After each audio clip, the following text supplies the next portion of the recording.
Yema Ghana for akwa ba ne ye shaka se bono ase. Ye shaka se bono ase a ene amene wo ekasa yi. General Legal Council GLC wonom ayen hyehyeye age eye aloyafo mako 182 won edi ede aka Ghana Bar Association wo se de ye ka o my Ghana ensamtrofo ko no a 182 enenso ye de wo asa beka ho na enipa a wo edi pie mo no emu bi eye kane Ghana Journalists Association president ya wo ye ensamtroni emapa ye maame gifty afenyi dazi waka ho ebi na sanse mu anyina no ebeto dwa na eye special meeting a chese General Legal Council no wonom ekoye editu dwa na wo mo etirem se ebrasom ese enipa mako 182 anyame aya dom wonom akontete ese aloyafo no yaje wo mudin ede eka ho na ene wo bra mpanifo tenase a woje aloyafo ne din atomo no wo mo epiemu ebie eye Chief Justice ye maame eye Gertrude Esaba Araba Tokunu na watiase bi sada nso ana Justices of the Superior Court eye atemuafo a wonom ewo Ghana eye Court Batan Supreme Court nso na wonom ewo ho sada nso ana Director Edema Legal Education Emma Ghana School of Law na ye papa nso etemu ebi ana Deputy Attorney General Yewra Alfred Chianyeboa na wono nso ewo ho ana Minister of Justice ana afenso eye Dean Edema various faculties Emma School of Law na wono nso ewo ho ebi internet se dwumadie no empanifo a wo mabodwesafuo ewo meremo no ana kopie mu ewase akyerese nya asam kotua na wabra empanifo ekasa no ana Chief Justice ye maame eye Justice Gertrude Esaba Tokunu wejire simpie ni apaso na wochirem se what the congratulations kese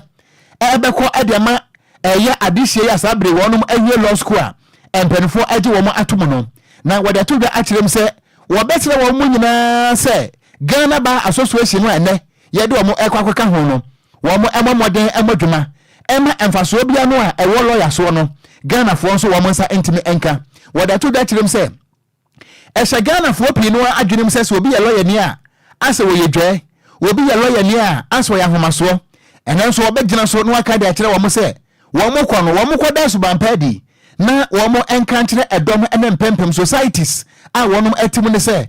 obi ye lawyer ni a wo obi a wo ahobrase na wo mo ena ahobrase di wo mo nye soba ene humble na wo mo enhwe se emfaso bia no a ewo lawyer so no wo manfo no betime nya homfaso na wo manfo ne hawo no so wo mo atime adi nimdia na wakosua no ebeyi wo manfo no firi wo hawo emu ya ma mi Chief Justice wakasa no wo kirem se we no eya kwanya kase a ebetime aboa ama Ghana fo a wonam wo hawo mu na ebere bi atwa mu wo pa lawyer fo mpo adwetwaje wo mo a wo mo sentiment ka bie no wo tere se wo mo nkonkoye nhweso se ne be ya ebetime aboa ya ma me eye Justice Tokunu ne nkasa mu no wo kirem se ewiase nyina no se wo hwa eye wo hawo kase a ewo tere se atemuo ene chese wiase nyina emu a na tere se eye entiase a enipa bi eni nimdi a enipa bi enhyada enyaye ewa atemuo adwumaku ahodo ni nyina mu enu nti obesere se wonom enfa ensiye enokure ene perepere ye nkonkoye adwuma se na be ya ebetimi aboa na enfaso nso atimi abaso na wo bewie na wo kire se eye lawyer ni bia asade se wobeda anamampa adie na nanamo bia obetuo no nso no ebetimi ade atantrene abrede woni bie na afi nso no ebeya asodie ni asade ede ama aroyafo se adesua no mkokosua no wo mo de beboa society ama enipa brabo nso etima konkane we ene afutu a ye maame a wono wo ye Chief Justice eye Justice Gertrude Esaba Tokunu wo de sansem atu edwa ye to akasebo no so ane ye bo ede awremu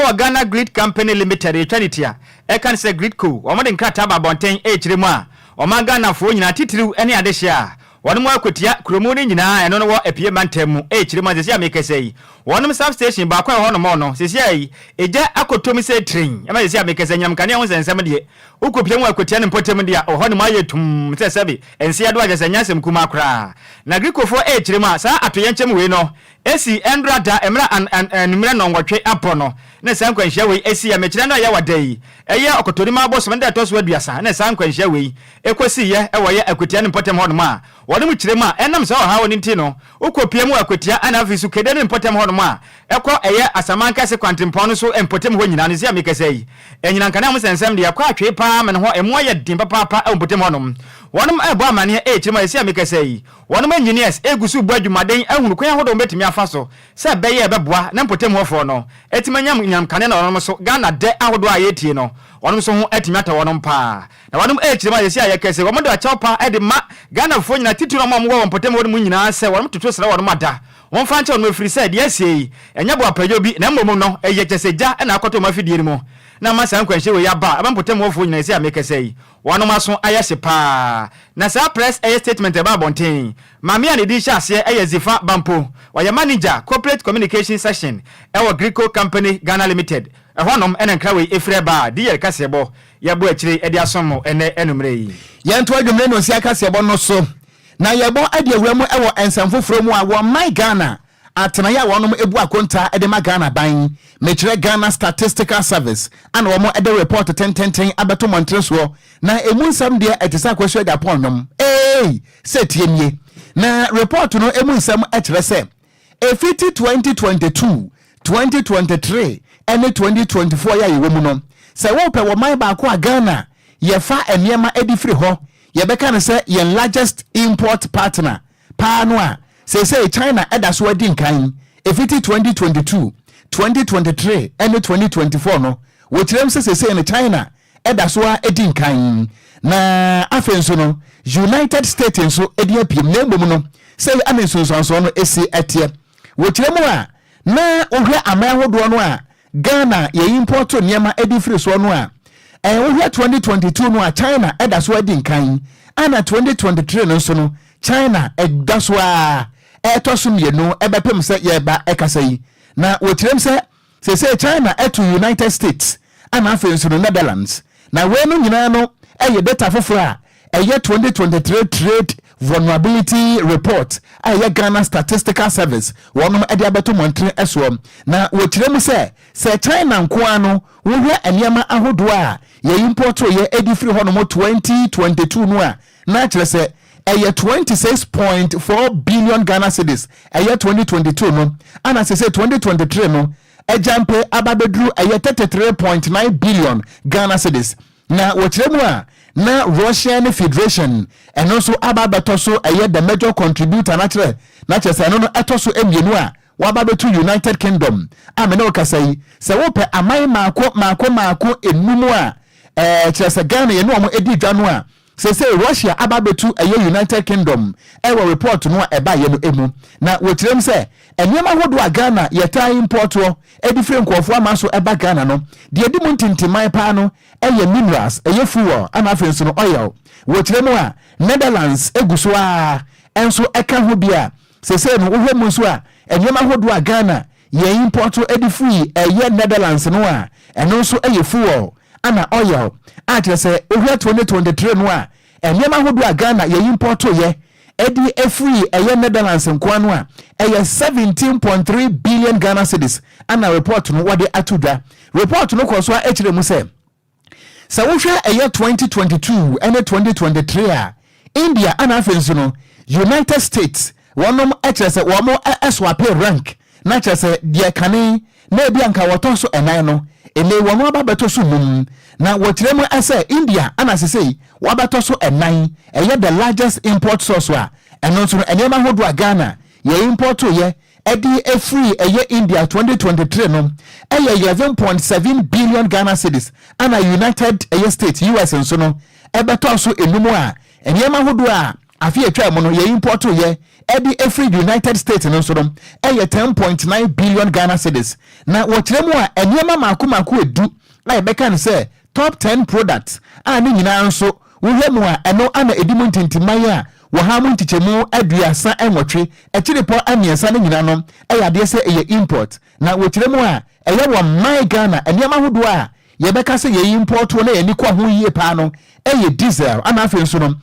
automotive gas oil eno nko ano eniema hodo a ye import ye no fa automotive items mo to say be a gas oil and afenso diesel no 27.1 billion Ghana cedis sadan so ana light oil motor spirit and afenso no super and also no 22.3 billion Ghana cedis we no ana manbono ekire mu say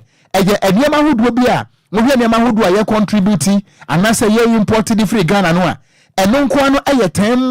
10% ɛyɛ nneɛma ahodoɔ a yɛ import ɛwɔ Ghana ha no mu a we no ɛne report wala beto ya ɛkyerɛm sɛ China ɛda so adi nkan ɛyɛ wɔ my Ghana yɛn largest import partner ɛna kyerɛ sɛ wɔ man ahodoɔ a anasa aman ahodoɔ a Ghana yɛfa nneɛma de firi hɔ no China ɛdi nkan akɔdwo mene wo kasa yi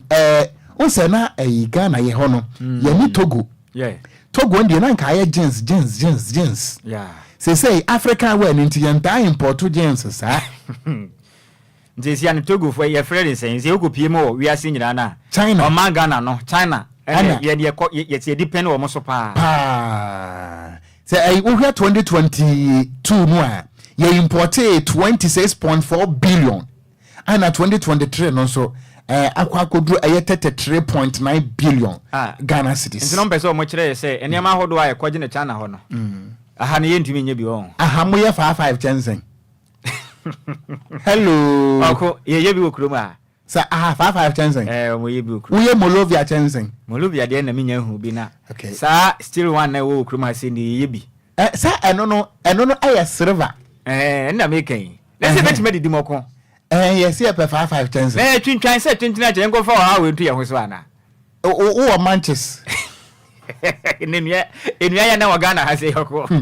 tuwa so mi ankwani ya tuwa kase bodo so ne yebo e de awuramu o mampani ebede che no kura na ye frankatwe ne e de ma MPP amanyokuru Dr. Mahmoud Bawumia wakasa e kyeremu a o man Ghana ya mamra ye dibu o manesi amekese no amamra no medie nko anasa botaye potia empanifo de si o mani so a ebo amani ntino o musiesie saa echese ehye eye saa amamra no sesi atwam amamra no dwumadi ansa ne botaye nti o mo de hye ne zi amekese o kyeremu a etwam ni senti emra so se Ghana fo nyina beta mpanifo achi na yensa kyeremu e de afri amamra mu afri se dwumadi e die no sesi ayi de enya de a ebo o man kura Dr. Mahmoud Bawumia kasa na wo kyerem so emfem pim dunko na de okrom yenu amamra na o man Ghana yetisa de to ho no mo no wo kyeremu a na mpanifo pese amanyosema hodo a yekoso we wiase afa na nyira no o man Ghana musudie yisudie betimi aboa na fi yegina preko pende gina de naso na fi kamam nkabi atuma yadwuma wo mra kwabrane enkwatwe nkrante nkotwa ne nyonko aso nwaye obi hwene mfa mfiri honom ena amanyoko ena afi so tumidi enti emri bi atwam yetumiti kwabande to honom etwa ne mpresa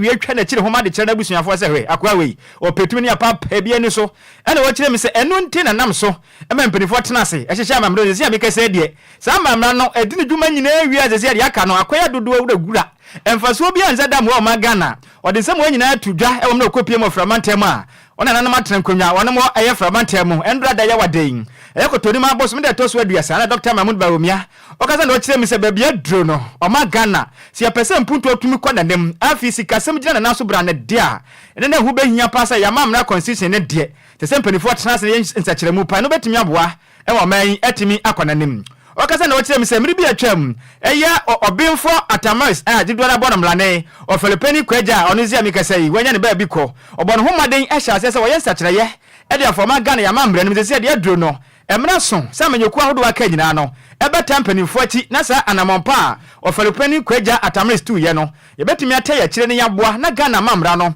yetuma sisem pa de o se de tie bia no impuntu enyuma pa betimi abuso o my Ghana e mane ma kwani mu na se yantimi amoa antena se eye nyina kan yentuma mbom te se boa ba ku mu ade anwina o Ghana mamra na ho de a se de tie bia no manyoku betena o Ghana akonnwa so no behu se wasesa o mani tumi nyina akwahya ne nsa de akoba ne sa manyoku de ope na oye enema hodo ofise beboa no no eno na oye ne Ghana fo beka ene obeti ofise kodu sa pempenso na wa hwe ne obeye odwanfo no de beka bia no onfa anya hwe wa tekura sementeye ohu enti wo kire mu asebe ye betimi nya boa no man yetumi akoya nim impuntu otumi abuso na Ghana mambru etuma anya adwuma ye de ya mamra constitution ne de Ghana fo titiri na manyoku ahodo ne nyira no ye nyina yemfa nko yensan ko hyanti ase apamase ne yemwe ne nsesa eyensesa Ghana mamra ne tumi ye ne sa de a o man Ghana impuntu betimi aba e mo man etimi akona nim akon ye we na eba o ha na ka say wa banie doctor lewe wasna wa banie lewe asna wa banie o ka sanse ka sampani semi mampani abedi etire na ka say o na ka say yokon Dr. Bawumia na ka say na me ka kire o wose constitution no aye na dwuma wie enti ba bia dro no aye nwura ana yentete mfa nkwaje kwakwae okwan asem we de se ye beti ye ho ase asoman na ye yamanyosema to nkyenya we Ghana fo de kaka ho asem dada ene waka de atato o man se pese ye kwaya ni mu pa de a wo se de oka no aka no wo de se ja we ye boss nti wonim de wo mu nyina wo ka se me ye boss a wo be sa ma ewe kwa no benya ntokwa me ye wo fa yes we ye wo fa prekope ye wo fa nimpon enimi position kura mesre wada ye mani dress mpacha fa cheme yada wa hwe ni ya na onim yenya that's right na ni nyina ne se wo hwe omanga na mamra na na mo benefo pese amanyokuo bi etumi di omanyi so na ekobasa mpempenso na enkobasa ntokwantoko bi besi hu se that time no na etu abantugu don pese asomdwe ba omani mu na kabami kabini tumi ye adwuma na mo hyehye ye na otumi se do mo hyehye amamra no ekoma amanyofo nko a enti na kire se emra no we mo tro no purposely for political stability pe no kura we Dr. Mahmoud Bawumia kan nyina no sa na tesi anu dwumadie ne botaye no e de awie ya enti ye mo yensam ema Dr. Mahmoud Bawumia oh akonya mom waya de emra no aye nwura o Ghana mra yi aye nwura kura Ghana mra na aye nwura sem we de aye nwura that bia me say there is too much power in the hands of one person. Say ya chechire mra nyina na ya de 2 million nyina ma nipa ba ko president. You see America na esi wono hu. Any Nigeria one state aso say Ghana. Enya sem kuma o. What am I say? Sir. But ye fe be decentralization. Yeah. Ghana ha institutions no ye decentralizing keke enya djuma na nkabia nti ana if indeed say decentralization ye djuma yeti make us power from above order from above yeah na I render all the state institutions useless just say the be free man pani atan baba bia no woni hu kwan we say no hwan so betu atiem na so essence say emra no e benefit the few ninti the noise of the masses in rapeni bi asum. So I think say Dr. Mahmoud Bawumia afi o te Ghana fo ase ba pa wonim se me no kasa yi emrai eda Supreme Court says here yeah enipa bi challenge for a total amendment of the constitution sure eda Supreme Court says here so say beya and so say beye na manyofo ya beti ase ne yensa kira ye no ne yasebun won say ekoma wo no mo nti aba sa omunya akohia mu ne ye na o ma so no magya ye ho because yema wo mne mu odema wo no papa Ghana ye mre yo hu ye 1992 constitution no a complete distortion contradictions in choir okoka obeka sa na wonya lawyer you see ye nya lawyers but ye kan articles na ye tiase anameboa kona dentia ye tiase contradictions wom ana ohwe article 21 na wo se emane de tumi amatemamuni ba bia se obi bia osusuo se emre bi ene ye mra pon ne boy bra no on file to a Supreme Court for a declaration to that effect nipa no a ohunu se contradictions bi wa ha ehon na all benefit ye friend no on franco on few kra ana Supreme Court on so no se bi wonni nyina so papa bi a enkohonko ha ho ana ye bresa anti I think say vice president edna no atomu a eye na emom no ye mpesa be te say political talk e bia wo pe mampanie di ntina wo kasa okwane de mpesa ye betie de ye besre ne say o ka se mi sha se say amanyoku ahodo ne nyina aka ne nyina no nta akiri na omu nyina nka mom na omu ntumi nyintum na amamla no monyen sakiraye na so omu nyina betie ase de akua donko no nyina beka oni kira bosom mo ba kwadwei yeah Ghana politicians wo ho wonim aboa ye fa na chenchena minim pa wo se wo no wo sirena no so a wo se wo sirena no kura so a na wamura ne tirim enti ebetimi kura ba sa ho Ghana politicians wo mkasa meni wo moni personally meni wo moni because they were na no ka no na kuma mu nko yes wo kama ememfo enya odobi ama ne so wo ma na ho sana politicians yenye Dr. Mahmoud Bawumia nko Ghana politicians NPP NDC wo mo tese nchenchena wo mo sire a wo ma no na enso wo tirim de wo mamuna ye be sere se we de aduru ne de wo ensa kirem ye nto akase wo no so ko wanim ebuso ye to akase wo no so ana ye ko wo my Ghana eye atifedo apoye mantamu a eye Upper East Bogatanga asem ana mekan mene o ekasa yi police ni a ne din ayensaka eye sergeant Frempa Bismarck ni moto a wote so ne registration number AS 8297-22 no wode akwura kaase amasabre wato yanom ewo ensedo a wo ba yen Facebook no so de pictures no ebi ebekire wo na amanebo ne kirem se police ni awehosam ani ni wei esi ewo tamale ene bogatanga kwantempo no eso obra na amanebo ne kirem se watu Ghana police wo mo moto akesi ebie na wakwakohia onwumtuni bi na nwumtuni a police ni etu moto se wakwakohia no de ehun nsam no enya meto gwa ne din so enya mai na mmom wo mo kirem a na sabre no a na kyesa nwumtuni no obo ne show ewo atifido mantem no ana police ni ade ede sergeant from Pabesmark no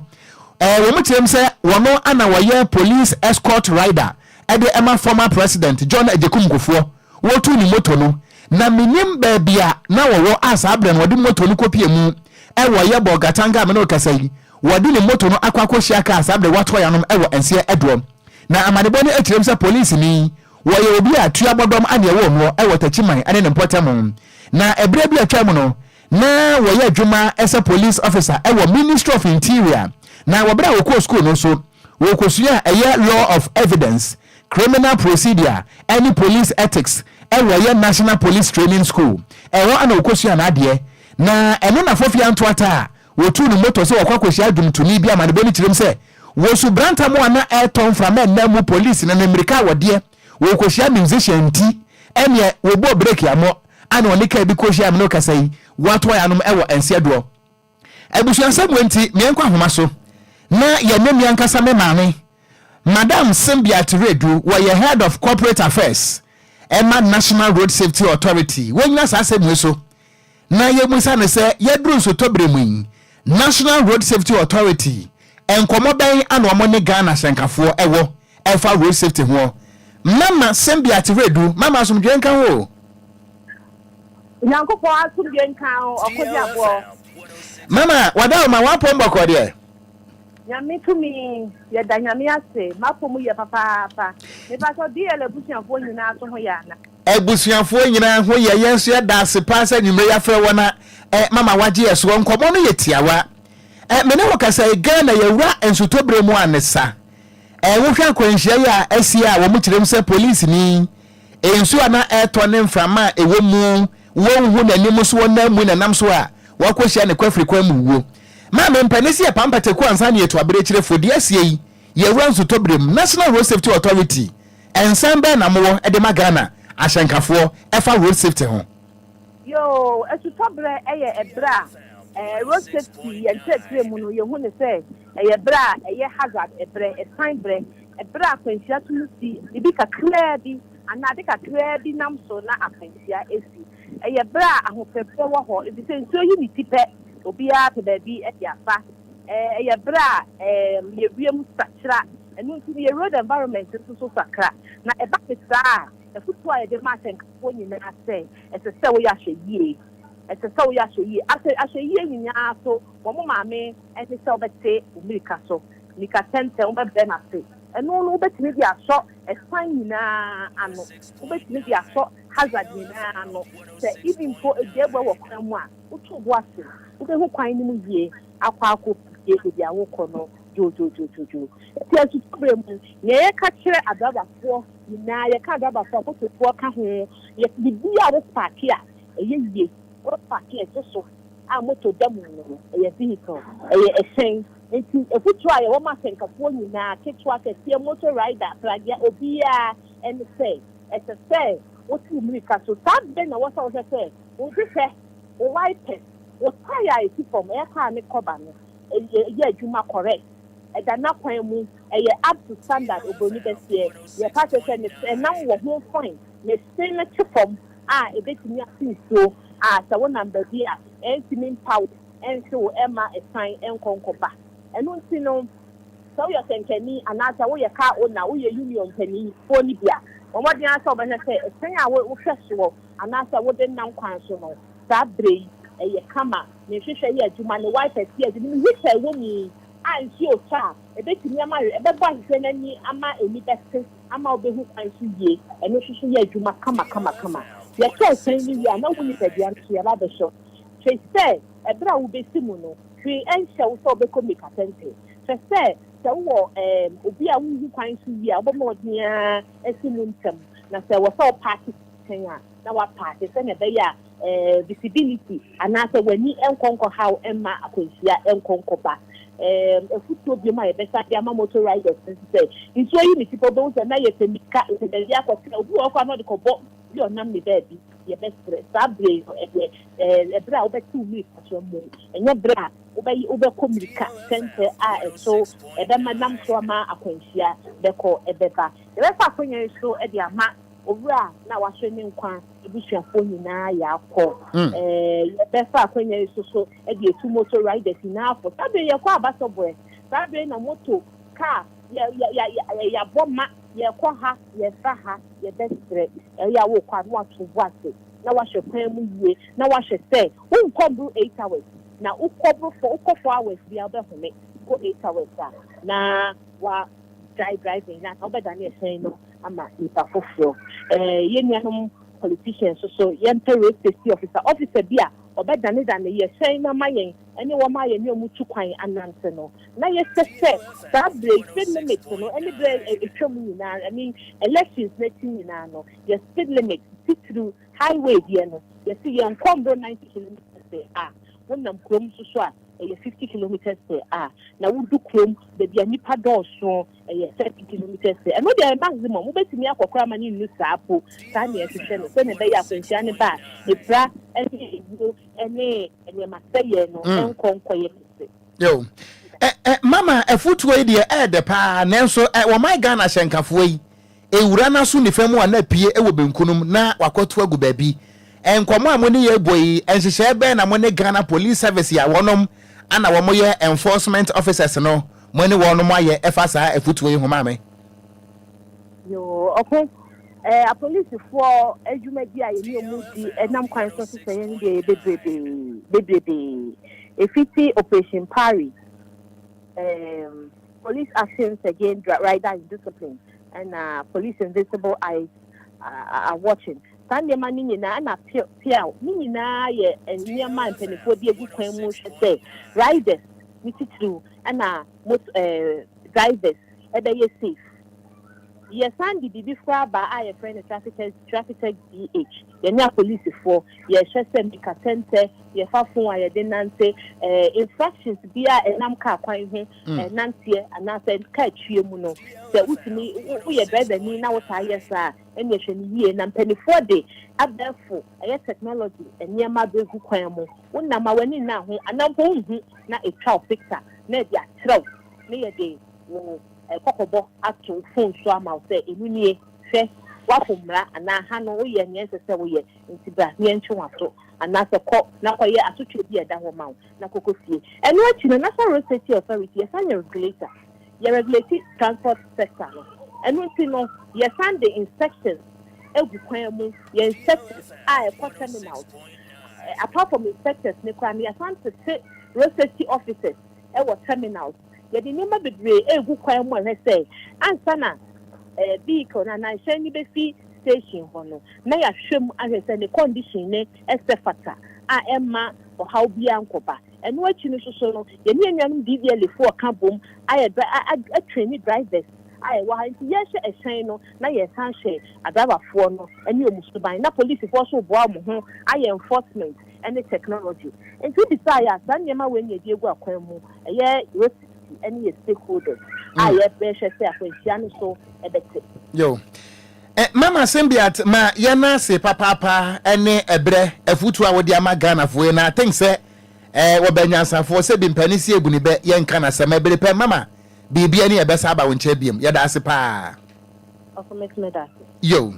enti ebusuan ye maame a wono ana ye head of corporate affairs Emma National Road Safety Authority ne din de madam Simbiat Redu ana wodi afutu yi ama Ghana fo Kwadwo afutu yi ombetie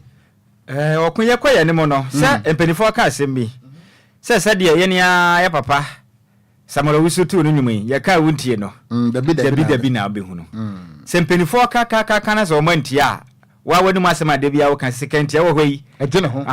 efra bo fransem enti no so mo nkasa de be ye adwuma be bo ye nyina na me ade na matete de ta ha me titru pa ne se Yenem na yetafo trotro no na ya na me yem ta hyehye me car no ebia na wunya sika nto bi nti wuntumi ntwi se de wo pe no na wakwa akwotena obi diem na nipa na de wo nkwa akogura to pre na waku ato atwene wa mra wo mra nso na ya na ta tete be pante be sere ahyenkafo no motikari wa monwini hunu se kana omotimu no ya adehye bi nkwa ene kura wonom enye kube dabi se de bia wo ka no se de obitumi kofa kosua de bia engineer dontenka obitumi ko lodu kosua edi free ekuma se de bank na ha ba kokura ntofom de enti na ma na yesa ohunu se ne ma na egum na hu hia it is one to no bo ase a betimi ayeden ehwegu nso obeboka na Ghana hyenkafo ne de aya na mo nipa tikari mo nwene saa aya mo sabe ye bese mfo mo adwene nkoso no betimi aboa yen e ba nipa ho nkwa yetumi abo ho ban nzenti saa de a yaso be yehye ebi na oposi nei juma wa bo mampeni dada John Jekum Kufu apenso na nei kana waje na busu ya ho na yese na okwa akohia nwomto ne bi and I think say Ghana Police Service as we see and it's more than 24 hours yenti bibia from one enyumtuni no allegedly yese na wokokohia nwomtene no official duty ana na woko ana sesen ana Kwadwo ntiase metiase na ebia mo hwehwemu ni nya enwie ye ntine ma ye ye hwemu anso mo de beba enti na make us abro 24 hours enti ebia na mo gusu a ye sensitive because akwese police for moto no ebinom etu ewo wo mo apem e de koye wo mo personal businesses ebinom tumi ye enti ye pese ye hunu se ampa na watu moto ndi kohia adwumto ne bi na say ampa enye bone dabi na emomu no officially sanctioned duty ana se wabeye oman mba aban na afa na adwuma ana moto ekura no minimum ye no tax ana de toye se moto na bubu ebusu aba ye Facebook no so a police ne no said ye sitie ne aya ne black and white because so hwe bia wo hu wuntimi na ana moto na odi ko wu ya no so ana da ne nchen no na registration number no sekra registration number no AS 829722 wa hwe moto mu no yenya bi ntwi munya bia na mode kodinse mu na mo se no sa enti we aba ne se no Kwadwo ya boka wo because afẹ na waman na sabeto moto wo fra hye de ase no ya boka wo mi se waman na boka na me de ha mi tituru ni se enipa nkwa oko ya boka na so enipa nkwa ade ba kwa atete ni se we ya wafiri mu sa no obi a wo ma bi wachire wo eno ni asa wo ba bi wachire wajan honom wo tibia mu be kosen wo ti ase no kura wie se no wo be gya ho wo mai ato abusuan so eno obi hwe obi ba wo nti ye besere mo ada mama nkwa enhu nyam se wo ye police escort na ye yiwa mesere wada wo mse wo sum obi de na nso ma wo nkwa no enhu hia wo nse na adwuma no edu ba bi a oko edu ba bi a ma wo nkwa no ehun hiaun mse moto na ekita one de edwane pa na nso no emra beta ho sentinel penensi edua aboa ne pen wo wudase no you see train po a ne nan ebro 200 no ohwiase mboa na de hwiase ade ni na emienu said ye omode beye wo kwan no so ora beka se wo mo nkwan no ye 93 million wo mo na me ye mu hihye mi sei besere mo ada enkenka se wo manya bibi kakra die ne obeta ni go back go back brofo wa mutian go back and you see go back anyway ayawe hosam na so ye best Ghana Police Service omunya nhwemu ni ehunu se official duty na wo kro ana ye ono ane personal power pa ana meboa sa ye nto akase bo no so ye to akase bo no so ane ye bo edi awremu wa denta ene dodo akwantempo no so na manfo baka ya adenta dodo akwantempo ne zia mekese na kwan no awie se amakune da ate so ware ekwana dan de satchidi ya chiaje se utu bedunasi baabi a wonya baabi mfansi portos na age kwantempo ni nyina so afa ne senti emre bi atwa mu ne ena mpelifo moden etena se e de kwana de ma contract moden no musiesie kwan emfa ma de hye wa dentan dodoa empotem honom no monso ani ntumenje na kwampa Ghana fo fa so yi wonom so enye bi emfa so na fitire mra mpelifo de contract e de ma che se contractor no aba contractor na ne okogina baabi ane na eya puskele nke obonyuma na baabi akwatena na wagina ni saa okogina baabi fara nyum fura shem I know my level and wagina ni saa jasa kwane de ehu hia no baako na mpelifo atena na muzide bi hwe contractor na office sabe ya wohuri anim ekoya chi ana dabi ya wohuru enkwasoro ya wohuru bafom entizia mekese contract no omaje e de free contract dada omade kwantempo ne share ne nsa ne zia mekese omo e de kwan ama contractor foforo na endrada na road minister eye Honorable Francis Asenso Boachi kopie mpotebo no kwahwe no so odabi sesi akwantempon no contract de dia ma no oduma rehemu ye pa free say adwuma opani ne bo no yakopon ya adoma hwebe enka so bubu obusumedi ya nim nkwawe ye de na denta anafide do afo mo kwantempon ne mo adam se hwen so adura bie na mo so manu atumi age pa wakaza na wakire mu say wo hwa na ma contract ne tu ode omode kwan ye de ma ne ba de se na wotwe ma ko enso peni na so sesi ameka say waba omade ayi akwandodo na de atuma age say be 7 kilometers ene watumi aya ene medi adanse say said you obo adwuma de said etie bia na kwan no obubu obusumi ni kwawe ye de na kwan no we ye wie no we hyemu said etie bia no adenta ando do akwantempon ne de afin ko na we ye no na omanya kwan papa afaso. The road is bad. They had been given a contract some time ago, but it has issues with the contractor and also the emerging developments along the corridor. So we had issues with the contracts. Since I've been here, I've had discussions with my officials, and we're going to terminate that contract, repackage it, and rescope the project and give it to a new contractor. In fact, the project has been under Federal Road, but as you can see, this area has been developed and it's pretty urban now. So we are even looking at moving the project to urban road so that they can properly manage it. But I can assure you that we are going to go through the necessary process for a contractor to come to site as soon as possible. Eni awoti ye ayo swafo a ohwe akwan anafia kwantempo so Francis Asenso Boachi na no achi na de kase bo se ne se de tie ne adehye amotete adenta anafin so dodoa impotem ho no no yemi samwe asem we muso musayin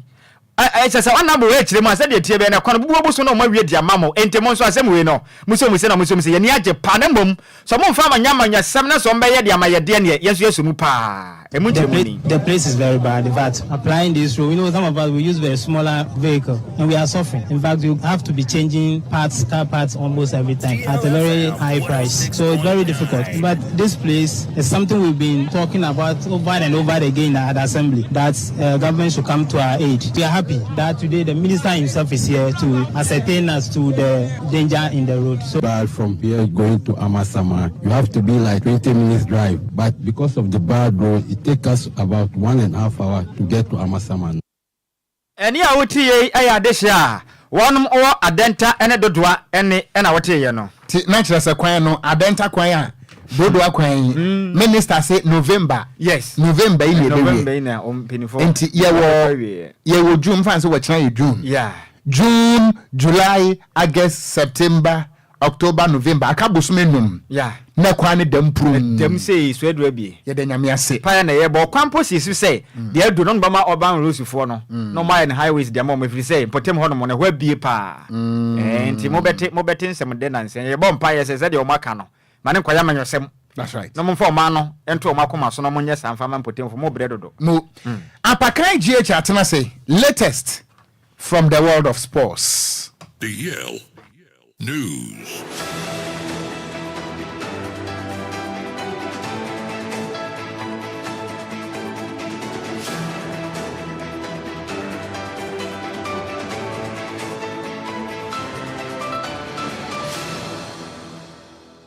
Ebusia yensamo bibiala John emo bibiala kwaba mfambra DL 106.9 FM kasafidie so ene fiada enwumre no nsia kasebo so mre wedu sa gudie mu nsema wo so ayaboabo no ebusia ye gibre ne ye de bedown na wo so hu ne ekọ ene ne ba ewo agudie mu nsampi na eguya mpron so a ye de eba bedown Ghana agudie mu nsemo a and of course nkrofon so de latest any exclusives no ya boabo ne nyina no ebusia ye de eba bedown me amede nsem ne ba no edi ameje so no eya yesu ano de share Apakan GH the Blessed King ebusia ntantem so yenshe nsem na say emfam fifie emfam ade mention say emfam fi the senior national soccer team the Black Stars of Ghana kachesa nsende no omo na mo apaso yetwa bi ere 2026 World Cup qualify 2 games omone Mali ebebo na omo sa Central African Republic abo on June 6 and 10th na menoka say nanse a na otuado eye kwala po from rantel makomakom eduonu nsia so omombre na omombra embassy kan emfama Blasters no na Fatao Dauda eye Black Stars of Ghana goalkeepers trainer or see concerning goalkeepers no what is nkrofo kika an na local goalkeepers goalkeepers ne kra no nanka Felix osina kan edema mediama ene Solomon Agbesi audisasi no esen koma wa kwanya no si local goalkeepers no was scout to be enum ni nsia bi oni omo goalkeepers trainer ahodo no kasa or monitor going forward no in friendly matches ahodo ewo ye nim no obema sa goalkeepers no akwanya 5 or 6 local goalkeepers in my books, which I've been communicating with them. They are goalkeepers coaches every week. They play a game, I take reports. I just wish we can invite 6 goalkeepers or 5 goalkeepers. Why it's our decision. And when there was the FIFA break, we had 10 days in Morocco to prepare for those 2 friendly matches. And these goalkeepers were there, and then we tried them. We learned a lot of tactics, and they were there. So the coach have a good idea about them. This is qualified. You can't try a player now. So the only time sometimes you can try a player is when you're going to play a friendly match. So I'm very hopeful maybe another time when there's a friendly match, hopefully we'll give another. Fatau Dada goalkeepers trainer at the Black Stars of Ghana and Waten Nkane and then you team no trainee our University of Ghana Sports Stadium bo enyumre no 9 abapon sima eduasa no and team no share training asia me no kase players ne dia draw na no come here say team no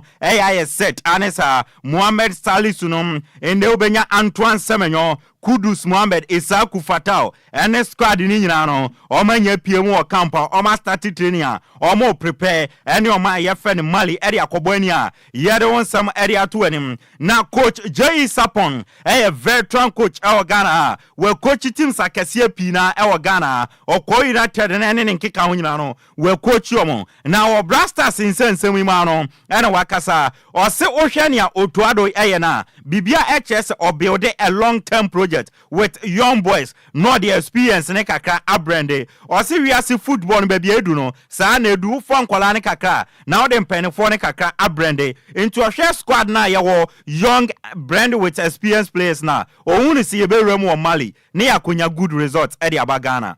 Enyo Gordon Gwana, Oba coach Ghana team, Oba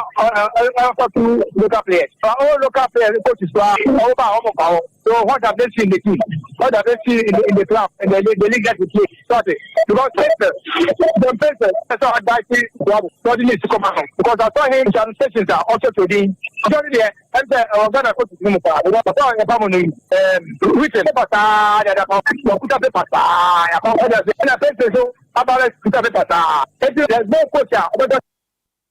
Coach J Sapo enena otia ni no na okasa edefa ende no otuado ankrofobele no se one free local players ni bebre ba ko pe no frɛ eno na coach J Sapo no chemu a kire se ende no enye otuado nkwa ena ye the only Blasters of Ghana coach waba one free local players bebre ba ko pe no frɛ o si local coaches ne kra no si the Blasters ne ma local players no mo frɛ enti mo bia emblem coach a ye frɛ no otuado a wote wonsem no na Kotie enia na coach J Sapon echema ende your young players and experience li bi kan enti ye komali ye benya good result God is it's a long-term program. And we want to go with the young boys, the team, with experience. That's confidence with these boys. I think we can get a very good result from us. Coach J Sapon ana watenenka na Nanseya ana Laye Kingston resigning as a head coach at the Black Starlet of Ghana. Na coach J Sapon se obekaya video bi ebe to montia na Laye Kingston ejina dressing room or ball madrin e de kire ne mrantia no e kasa ewo ebufuo kwan so chese ball no moboe no na ni anje wo enkrofo bi ball na baso ebinum so se kwan on mrantia ne kasa no na nya ne kwan so ano no na coach J Sapon Laye Kingston sansemi ho any video na beto monte no na coach J Sapon echemu ekwan bi so no eye na mo kwan bi so no saade na Laye eye no ne mrante ne kasa no tiatiamu gu om so no enya professional o se kwan bi so no se na no ne mrante ne kasa no e de hu bi ebe hye nkola no right, and the promise to look at it. In the interest of the children, because you know, whatever I say, Papa, around a couple of places. Another thing is, you need to just a rumor. I said, I'm the officer. Why are you recruit? The moment you do that, you put mistakes by now. So in this level, allow the boys to play. Coach coach J Sapon and Abusia Waten Kano ne crackram no and coach J Sapon HMA or football be Edema Laye Kingston a football war Edema Laye Kingston is a or a professional player born were brought to the highest level a bano na kuma on try non control na kuma e kamia se kakra pe na Laye buafu sadia no on share no yan wadwuma go manage the center because they experienced player. They see the Selegano, they didn't manage the temper, and they don't control the temper. So, as it is going, we learn from this way.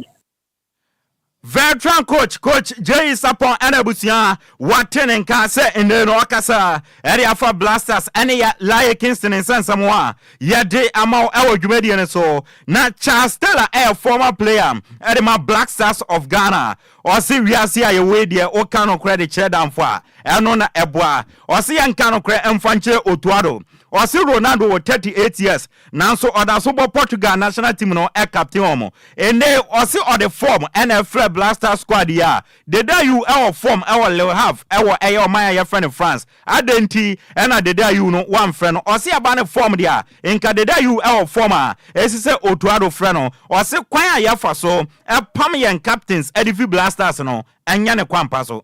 Me feel say at times on Ghana, it do be a yes kakra. We all go take it as still or the captain. One go be crowd bench or father. The except performance I did, and I did flare blasters this year. And the day is a rule. Because Timo, more league crowd or if you cry a friend on next. It do be a yes fair my captains no. Charles Taylor, former Black Stars of Ghana player, Osiakai, Erima Tima, Yefene Hatofok, Enekotokonyina, Ena Watenen Kano, Jerome Ochre, a former editor, Erima Kumasi Santikotoko Express, no, na Osi Ghana football, no, Ayanano Qualidine LFM, na siasia de no kura pa bekasem, na yebedi no kura, Osi Hasofok Timu Yewin, Ombetumi Aqua relegation, na yem football, na kwesa na katasumu mwasubi, Ewo Muntino, Yabepa kwa mbiaso ni ashode tima, Yefene Hasofok, Osi this season, se unya abutena umonita Hasofok pane bono omo bone dia. You have a clean league. House of Folk will be relegated. I'm telling you, I have no doubt over what I'm saying. I'm not going. But the trend I have seen, if our league is clean, House will be relegated. Because look, in 2016, House was on the verge of sinking into relegation. Jerome Ochre, a former editor, Edema Kumasi Asantikotoko, Express no, and Waten Kano, Ghana Premier League, Friday night football, Air Koso, Wakra Sports Stadium no, had to folk any Bobo Kwefe, Nations FC, Eddie Abweni, Nations A Drama, no drama no. And Omobe has a pioma at the relegation zone. Now Omako first half na bewie had to folk achi Nations FC abome kaminua omontumentie abrante friend Hamza Isa the new sensation the new Ishmael Ado on the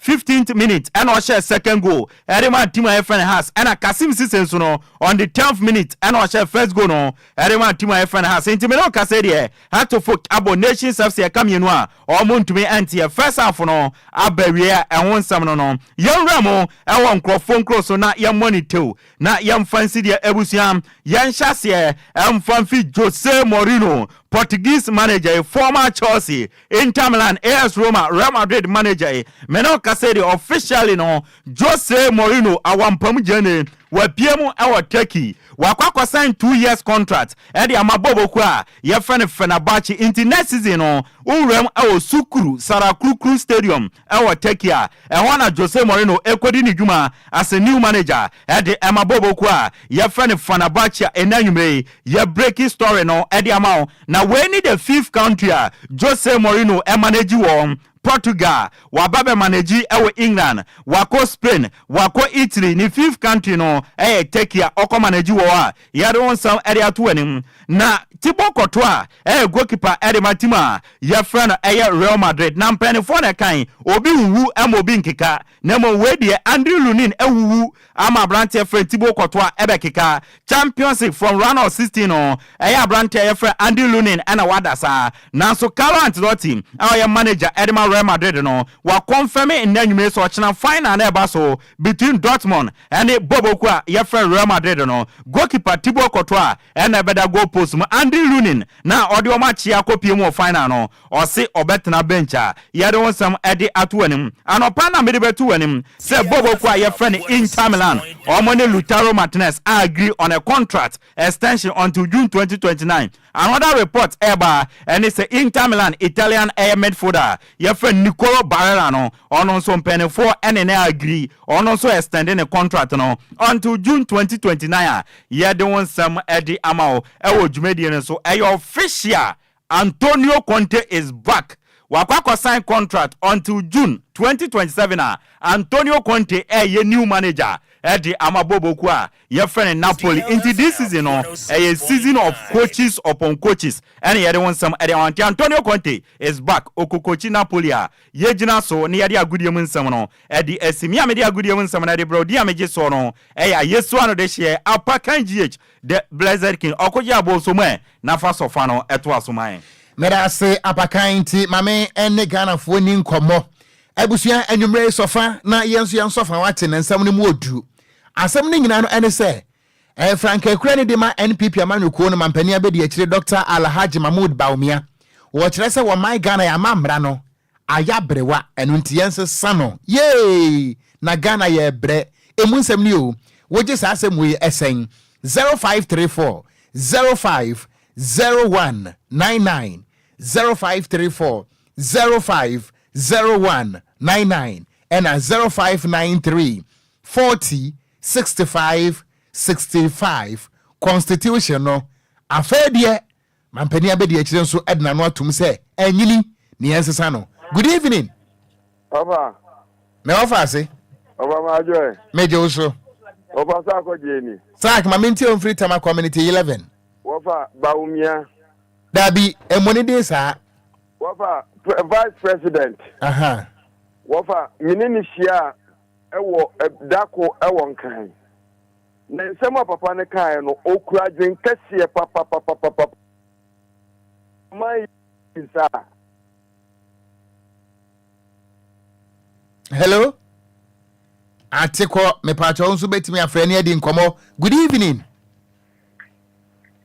Hello, good evening. Pacho good evening wa Okogyeabour Ocran. Dixon bada konkwa kujeje enwan no deda wo moye hon me be hwo musumma. Wafa the transen kada we ba na watu menkeke ke we na appointing krakra pa me kumbia ma wafa anso everyday na da no o ya me chaso na wo hini kai hatana bonten chaso obo mate wafa do o penu wafa nya mission de ma pa bo meti so no mangana wafa o man pena be bi eche de na anu atuma na mahama nso no na atom nti yi na yata yachi won se semu bebre maye papa yata won yachi na won fe nso nya adwuma meda say good evening. Hello, good evening. Fine evening papa me wo fa se be ni e me pacho me free ashama me entie o me pacho sene o mampeni abedi akiraka se Ghana kaminka bi kana msuminka bi amambuo no ayese ato famo no wasi yanse sana no wasi sana se enka na ye nka bi na do no be kan ye de ye adwuma ana se ye ka no so ka no wadi ye de no so no de ye adwuma ba ye ana mpese mi ta meda se opa ye se si ayese se bi Ghana yete ha no yempen fo no omunfi yen yeka eka nso omunfi yen esise no omunfi yen esise o de sam asemo yaba no nka waka asemo a afa kuma so pa okay but wo no se pese wo sisemu a and wo sisema ma na te kwa yen na mebo wo no meda se minia ya man yes snappy. Good evening. Good evening sir boss me udie de say na frame me friend Dr. me di Regan me free article my minti on free article Mr. Wa the Ocran de me ya adin almost the same kakra. After saying everything said you'll be called MP4 quite as guys and I didn't only you didn't see my end. What I say, but I must make my power. Yes, so yeah, that was it. Good evening. What did this offer me, friend? Miss Chelsea Atadeka, Mamintio. I could see water. Now, on my you on my Nankasa, ye near food. What you say? On my near food, who say you are Greek officers. You are Greek officers. The dear, what is? On my near food, I didn't know mine near food. Nana or see Brana, if he is sister, what? And so, mine got a fool. You see, you want to university. No, or mine are for the assassin of Adam. Assassin again, assassin ye. Edia Meko, Intoroa, and what a million. Now, a minor assassin. No, it's not traffic. That's a 2,000 million traffic.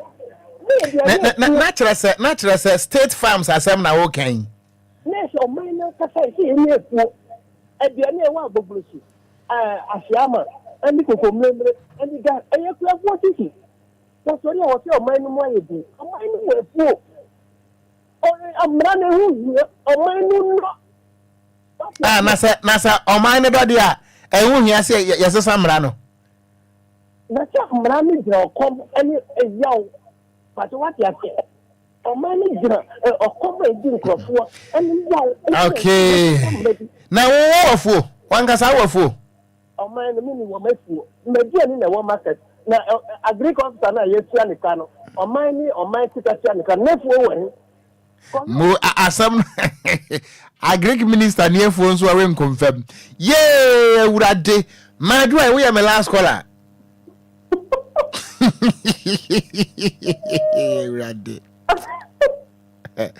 Why, Benny? The girl put a mistake. Hey, a quasso. Mr. Quasso. Ah, a quasso or sequasso. Eddie Adoba.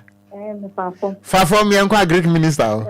She did come with Magana Quatra. I got a wing house. Lydia, my minty free of Kanashi. Of our own Ghana. Asema His Excellency, the Vice President, the other two.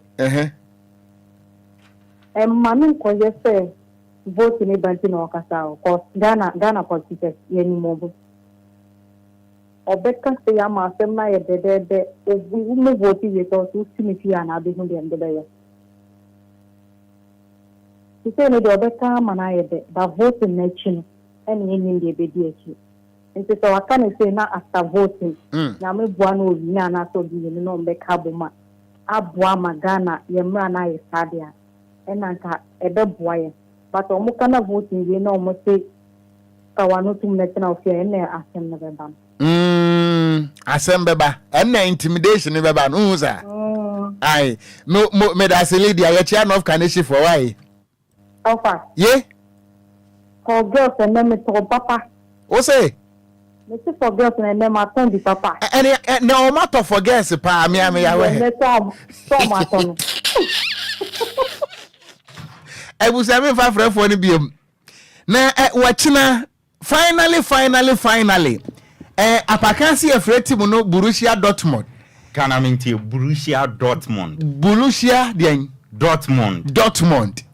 Wo mo na Real Madrid. Wachina finance no. Aye. DLFM ye na ye hosting a live was 60s Palace Restaurant and Lounge. North Legon heya we free DLFM. Wodi wani achirem sa wokọ agboba no just 2 minutes walk. Won sa be nkum so enya sam koto achina be say ngege no. Oh, achina apaka can be kakra. Okun you see board here onkwa what na fiehwe a enye de the excitement no the argument na they won share down feelings our vibe no. Entina DLFM ye ni 60s Palace Restaurant and Lounge akaye ntuma boy ni say ye mount to giant screen na ye de yi final no giant screen okon eno ugina wona ohwe ase nipa no ogina park ne so bo a wo hwe no nipa ni jeje mu akese a wo be feel the vibe no and ankrofo so atwa wa hia you meet new people near the excitement the fun no e was ru bibia bi enwom wo ho ye be hwe ball and e ho so a restaurant and bibia wo bi ntinia obedi nia obenom wukita osika kakra nti okon ochina de all roads leads to a 60s palace restaurant and lunch and a UEFA Champions League commentary DFE. That's right. And embra wo hwe ball ne also run commenting live from at DLFM Bepe into benya kwan kra no. I enjoy live commentary ni bi wo. Ana watching so hitman beba ho pele. Ai oba be jira. And ya boa. And yanke the arrest warrant. Enti mo amopesa mo na hitman. Etra picture ni nyina no mo charge mo phone. Ai no. Ana so for penny a wa hwe ase nso beba. Kwadwo. Oko. Watching a man so no be trap pictures papa. Me sure no boss e chena se de tie bia no. Ye be pie mu ho. Ohun se dwumadie kese ete sa no. Ye ntimi ntena fia etena ye da mu. Asofo. Ohun DSTV ne ye obi wo ye fie but ye ntena ho nom enhwe ho de ye no. Ain. E wo mra ba bia ye de sei. Unua pa ba no ban. Ye chena ye nyina ye kopie mu ho nom de besere ye na tiefo no titiriw. Pentecost for mo so modern. Asafo mani nyina se chena se ye nya sore da. Oh, e so enya bia bo. I remember that. Yes, e chena remember. I want you solid there. Be. We de football. What I was there for there dear madam. Debi o se yemfa kasa de makasa no ehwa na de o ka no issue ni say ehwa no mo no te sa do pama so na du Sundays na ya kopa ko so ko ba bia sofo no tete ye nyina ko hwe ball e ni gibia ball de ni je bi boni bia nemu enti we nya sofo sem masa fa sofo sem to nchen na bra na ye nyina ko hwe ball ni ko ji ani ahu ba bia ade ti kwasi da e ba ko sorry ati ase baby what that's na de nyama nim kure ni ye kwa e bi kwa na stress a chew no easy bi no wa ye free mu me enfa ni je ene o don ko bodo e wona oba be hia o do kwa woni ene kure ni asema ka me be ka watwa ma no yi e bi o kire wona oba hia o bia ni baby girls ni be baby boys ni me na me ka kire o titiro no mo a mo ta hia ma na mo ka mo ntia se na ha se ni de masa emu da ho ana o kire kura no ka na wan tia se am ya make ka wo de be hu ye ye be ka ma enti o kodi between na o say 7 no me no say chaso o pele wa nyakra enti wachina ya kwani enkohwe boy ne keke me me kodi between na so ama me wo fasifo ya achina me power de ama mu nyina okon ade ba kon so ne se o se ya tese nuane ne ade no be koso ho that's right wo de endidi nse wo furu ofie be didi ho da bi ade na se odidi ofie uwe se utambra no se didi wo bia bi wo ba bia pe bia benya kituwa bi na abetua won we yentensi enti mesla wada menwe si usika ofie na bra so ya tete so obetua bi kakra wachina abaka wonim wachina sade enyompa esu ewo nipan asomo no saa na friti wan so besu wo yensa no na wachina se enkwa muntie se enkwa ne ebekọ no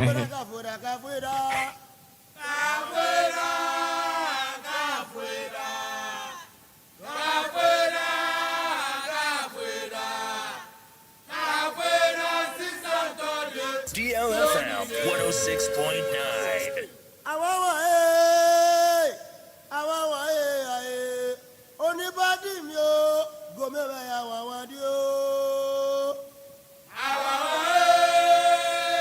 DLFM 106.9.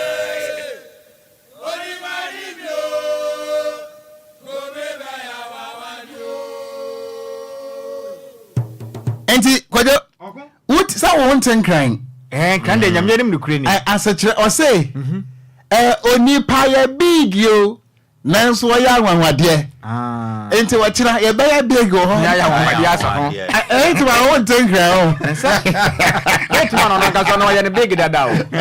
ya anwanwade no ye ne dada esa enti wo kira be pie mo ho no okay enti wo kira no ano bati ne cafe da na bra no sere sa na o mayo obi abehwe o mayo mamu wo mayo da no ono de osuro microphone ne camera enti o kina oba wa obehu o mayo live enti na o kina obi amra that's right ya okon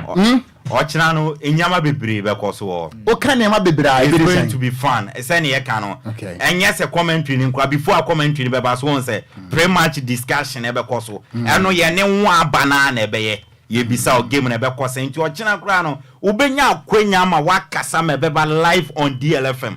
what you say nti no o twende o china ye be sere nya tiefo ba bibia wo bia wo de mentena fie nhwe bon brane nhwe e wo 60s Palace restaurant and lunch o china nya me adoma e bo anopa 9 am to 12 ye betena se the DL Power Sports e be bo china 9 am to 12 noon I want so no ye be kan won sem bebre na ye share say ye benya rep EDF 60s Palace restaurant and lounge or no ma ba na o ma ba ne ani o ma din komo mo e wo ye sports program na so 9 ochina up to 12 noon inti I want so no na a dominant as match na nkasa de 7 pm yes na mom team no opele ene mantie ni nyina wo fame nam de ani mo by 4 pm near wo ho hitman eba na najwa sikil ba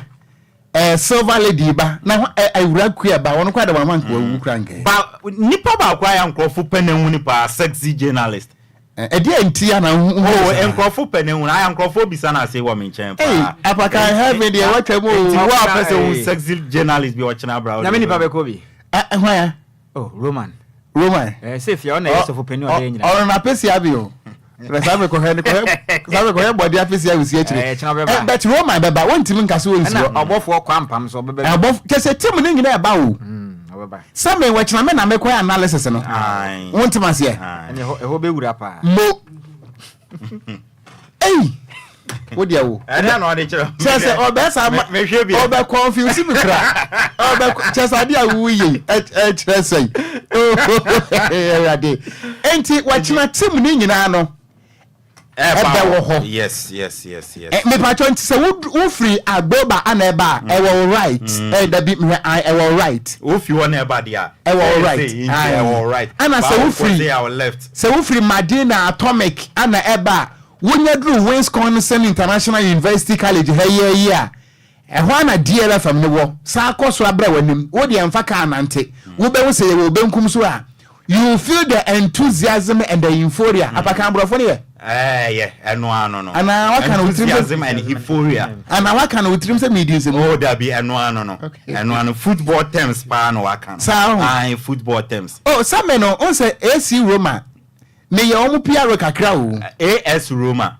AC Roma ne o AC Milan me boda we AS Roma me yare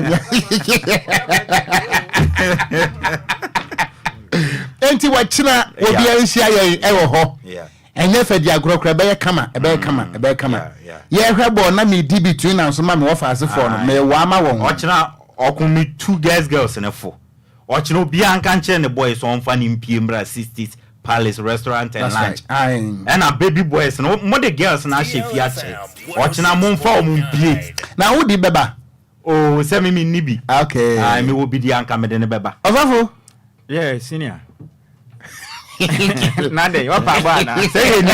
ye ni bi nti ye ntumi mfa bi mba wura ye wo bi anka ye bi beba so so ofafo era me si senior ye nko ye ni mo e na kisa chana wo de awura ku aba o hwa wa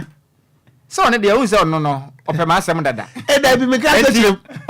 obekwa se me boss da adam si afa ne bra de na wo bekire mu da bi sisi da wo kasa apakan o de ne ga ba na no elinti na me ka ni ye se be ye nkwachia se wo bia dem se wa hwe ase dada nti no we ade ba yi ahwe ase ya asem yi wo be ya ma na be ya asem kesi wo ko e fom kakra be teo ye ye fra be kwa kia tia de se nyame adom be ma so na duro no wa hwe tena ne be ye de be twato a me de be da ase enti wachina mo bedru ha mebusa mo nyina se ekwan so kama enti DJ Omarion so beba na no ho mfemfem ochina ye be yi na akire oh yes ye bia so tete enie echina me ye be yi Omarion na pie so na wife me hu ne danti echina be hia no e be hia Omarion wife for yes program hey wo de hanko for video wo de wo se de aye no ase ono nkoma gi nani na oba na nyina ni bi ha se wo de wo e ho be ye do na se ode ne ba ye bo wa no ugu so e ka o hey wo sofo sa me pa sam na ama no ya no asanua enkofo garim na so no obenya me na enti DJ Omarion de go Facebook no so ana pakan GH nso e de agopramaso nsam ne ba ye wachina enya sam kotwa akenkafo mienu Edia mejeso ye Ghana Stakati ya mite nkura. The only sports analyst am wofia. Okogyeabour Ocran wachina mobehunu mi weighing card ewo sportsum ewo ho. Mene sofopani a wahwe ase ananam. Nhyiraba Kwadwo Sammy B anyame adom nti etine twam a mesore gina me naso. Ya da mo nyina se adwumre na wachina sɛ ya na ye de behya se e free fie ha akwa kopiem ewo ho.